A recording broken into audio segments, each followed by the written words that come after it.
something else I see a lot in contract, which is sort of like the term of the contract. This is kind of confusing because a contract term is an item in the contract, and then term seems to refer to the duration. What is a term in a contract? Yet, term is confusing in some sort of subtle ways. It is the period during which the parties are promising to perform the contract. That's really what we tend to mean by terms and it generates confusion on two fronts. One is people confuse it with the duration of all the terms and conditions of the contract, and it's different. I'll explain what I mean. And also people confuse term and termination. So the first point, we sort of imagine that when the term of a contract comes to an end, the contract disappears. But for most contracts, that's actually not what the writers, the parties mean by term. What they mean is at the end of that term, that period, the parties are going to stop performing. I've provided the service, you've paid me for it, it's over. But that doesn't mean the contract disappears. Maybe there's clauses in that contract about what happens if we find out a year later you did something wrong. What happens if a third party sues me over something you did? What happens if there's a dispute much later? All of those, the clauses that govern all that generally survive the term. So it's confusing the way we put it in contracts. We say the term is over, but it really isn't. The contract isn't over. So that's confusion area number one. And then confusion area number two, people misunderstand what term versus termination. The term comes to an end. You agree in advance on how long the term is, and at the end, it's over. Termination means you cut it short, possibly in the middle, like someone breached and you terminate.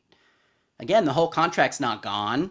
Those clauses I mentioned survive, but the obligations to perform are over, and possibly, hopefully not, the lawsuit might be about to begin.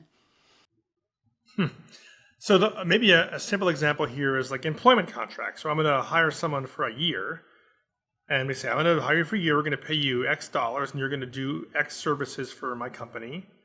And then the company employees sign the contract, and it has a 1-year term. And then some things might survive that 1-year term, like maybe confidentiality, right? So they promise, I'm not going to divulge any trade secrets, and maybe that lasts forever. Term means just a year. Some things last beyond that year, but then if maybe I divulge trade secrets, or this employee does. If they are fired early, then that is a termination of the contract before the term runs out. Did I get all that? Yeah, that's right. And that clause about confidentiality in that employment agreement, it's probably listed as something that specifically survives termination or the end of the term. Maybe the employer didn't pay all the benefits necessary, and those obligations are going to survive the end of the term. The other thing about that sort of 1-year concept, if the contract's well written, it'll provide some kind of mechanism for that term to get extended. Maybe we don't want to automatically fire you at the end of a year, so we have a clause that says, you've got this gig for a year, but if we, it automatically renews for another 6 months every time that year comes to an end, unless somebody decides not to. Something like that. It's called a renewal term. Okay. Wow. Lots of concepts around just the idea of term.